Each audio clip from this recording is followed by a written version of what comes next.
You ask Tiger to solve. This deals with linear equations with one unknown.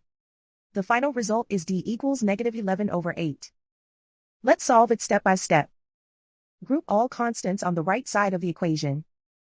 Subtract 5 from both sides. Group like terms. Simplify the arithmetic.